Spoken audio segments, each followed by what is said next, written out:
Entering the brand new NBA season, I think the main question that really hung over this current New Orleans Pelicans roster is that, would this group of guys who developed a playoff caliber identity last season in Zion Williamson's absence be able to seamlessly adjust to his presence now that he's actually healthy? Well, sure, there's still a long way to go in the 2022 to 2023 season, but so far, the answer to that question seems to be a big yes, as the Pels have won 12 of their last 15 games, and as of the making of this video, they're also tied for the best record in the Western Conference. And the good news for Pelicans fans is that the underlying stats also strongly suggest that the team's record is no fluke either, as after their first 27 games of the season, the Pelicans currently have the 5th best offense and the 3rd best defense in the entire NBA, making them the only team to rank in the top 5 of both offensive and defensive efficiency this season. In addition, the team's 5.9 net rating is also the 2nd best in the entire NBA, trailing only the Boston Celtics.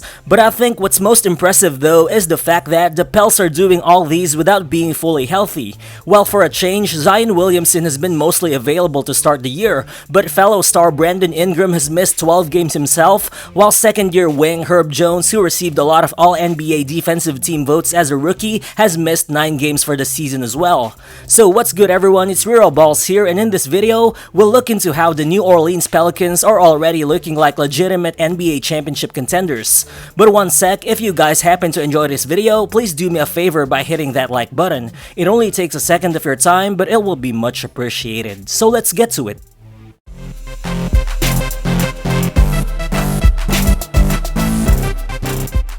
So far, the Pelicans have been one of the most devastating offensive teams in the NBA, as they're averaging the 6th most points per possession in the entire league. But again, what's actually interesting about this is that, aside from their big three of Zion, CJ McCollum, and Brandon Ingram only having shared a total of 172 minutes of playing time on the court this season, the Pelicans also have the 4th lowest 3-point shot frequency in the NBA right now, only ranking ahead of teams like Charlotte, Atlanta, and Chicago. So the question is, how does a team dominate offensively even without shooting a bunch of 3-pointers? Well, I think one obvious way is to relentlessly attack the rim and finish at an extremely high level once you get there, and luckily for the Pels, they have one of the best paint attackers in the NBA in Zion Williamson, a 6'6" unstoppable downhill force who also sees the floor like a guard. And so far, Zion has really been anchoring the Pels offense with his dominant drive and dish type of game, as his 14.3 drives per game is the 10th most in the NBA, while the 10.3 points per game he scores out of those drives also ranks as the 6th best in the entire league. He's also scoring 1.13 points per possession out of isolation plays, which ranks in the 86th percentile among all 58 players to go ISO at least 2 times per game this season. But I think what even makes such kind of scoring efficiency much more impressive is the fact that Zion is doing all these at 6'6" and 284 pounds. The combination of speed and strength that this guy's displaying for someone with that kind of unorthodox body frame isn't like anything we've seen before. Plus, while watching Zion repeatedly bulldoze his way to the paint, you'd probably notice that wherever he is and whichever way he starts moving, Zion just about always eventually gets back to his dominant left hand when finishing at the basket. And sure, opposing teams are noticing this as well, but knowing is only half the battle, as preventing him from scoring is completely another thing. Even some of the best and most lengthy one-on-one defenders have been unable to stop Zion from doing his damage in the interior this season. Just like here, you can see Zion in a post-up against OG Anunoby, then watch him easily force his way into creating a driving lane from the baseline, as Siakam just stands there watching Zion finish at the rim.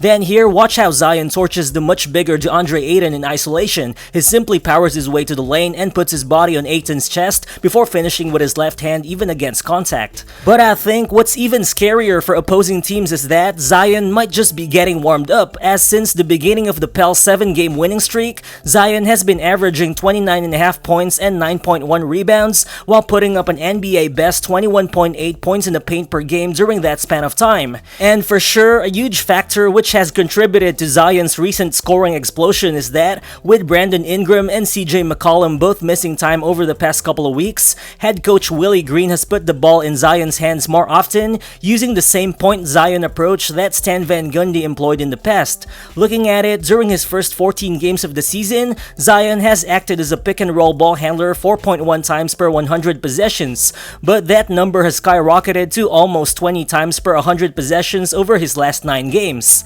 And the early returns are actually very encouraging, as since the Pels win streak began, Zion has been averaging 5.3 assists per game, which would easily be a career-high number for him. And it's just that, with Zion having the ball from the point of attack more often, he's been able to effectively read and react to pick-and-roll coverages and double teams really well, using his natural court vision and playmaking to create situations for open teammates. Just like here, you can see Zion calling for a side pick from Trey Murphy, and you could just see how the defense consciously clogs the paint to prevent him from driving. So in turn, Zion reads the floor and finds the open Alvarado on the weak side for the wide open three-pointer. Then here, you can see Zion being trapped by Barnes and Siakam in the corner, but watch him dribble his way out of trouble while forcing the entire Raptors defense to collapse in the paint, which in turn enables him to find the open Valanciunas underneath for the easy dunk. All in all, the Pelicans have continued to score at a top 5 rate even without their 2 other stars, as long as Zion Williamson is on the floor, as lineups which feature Zion and which don't include both McCollum and Ingram have still outscored opponents by 9.4 points per 100 possessions, ranking in the 92nd percentile of the entire NBA.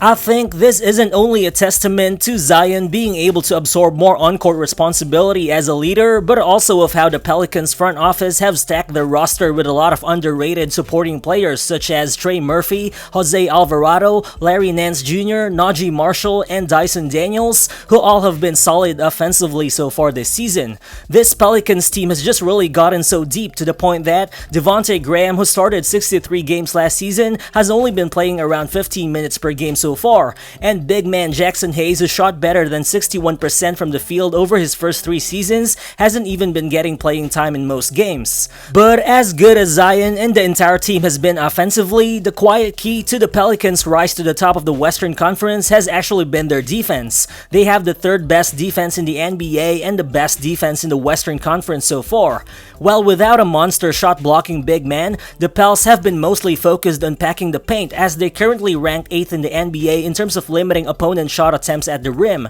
But because of this, they've also been allowing opponents to take more than 37 3-point attempts per game, which is the 5th most in the entire league. Good thing is, for the Pels, opponents are just shooting 33.5% on those threes, which is the 3rd worst mark in the entire NBA. Well, it's not like the Pels are a bad defensive team on the perimeter, but somehow, I think they're also just getting lucky with their opponents missing a lot of threes, as according to Second Spectrum advanced tracking data, a huge 20.5 3-point attempts per game from their opponents have either been lightly contested or totally uncontested. Meaning, if opponents could just hit a few more of those open looks, the Pelicans could actually look more like a top 10 defense instead of the top 3 defense they currently are, which to be fair still isn't bad for a team that hasn't ranked as a top 15 defensive team over the past 5 seasons. But on the other hand, what tells me that the Pels defense is actually for real is the fact that they do have a rotation consisting of solid individual defenders who all are able to short-circuit offensive possessions,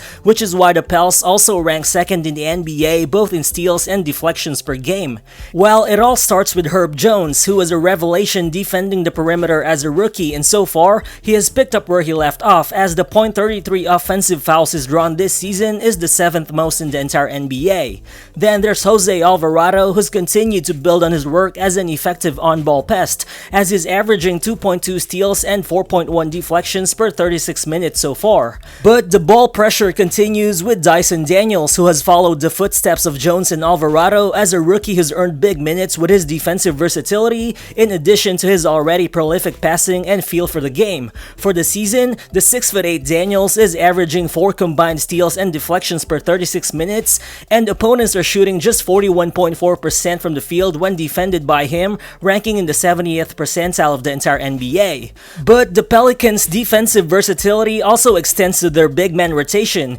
Jonas Valanciunas isn't a shot blocker, but is still a big and smart drop coverage defender, while Larry Nance Jr. is also a solid switchable body who can defend both the paint and the perimeter. Overall, a combination of all those guys have enabled the Pels to easily switch on defense, as the team is only allowing opponents to score .85 points per chance on switches, which is the best mark in the entire NBA. But also, I think one big reason the Pels are able to switch more often is because of a now healthy and more in steps Zion Williamson. Sure, Zion still remains a work in progress on defense as he's still prone to losing his man and falling asleep off the ball, but he's actually getting better as a defender. He's only allowing 0.85 points per possession when defending the pick and roll screener, which is the 8th lowest mark among all 79 players to guard at least 200 pick and rolls this season. Plus, he's also averaged 1.6 steals and 3.1 deflections per game since the beginning of the Pels' 7-game winning streak. So overall, given this current version of Zion Williamson who's starting to look like a two-way threat, and with a healthy Brandon Ingram, and with a version of CJ McCollum that makes more than 40% of his shots, I think the Pels should have enough offensive firepower to hang with anyone in the playoffs, provided they can prove that their defense is actually for real, which of course is already starting to happen with Zion Williamson not looking like a defensive liability anymore, and with the team surrounded by solid defenders. For all those reasons, I think the Pelicans should be recognized as championship contenders as early as now. They won't be favorites to come out of the West for sure, but the fact remains that after 3 straight disappointing years following the selection of Zion Williamson in 2019, it looks like the New Orleans Pelicans have finally arrived. So, do you guys think the New Orleans Pelicans are actually for real, and can they actually make a deep run in the postseason? Feel free to share your thoughts in the comment section below, and again, if you're new to the channel, please consider subscribing as well. Again, this is Rero Balls, and I'll see you on the next one. Peace.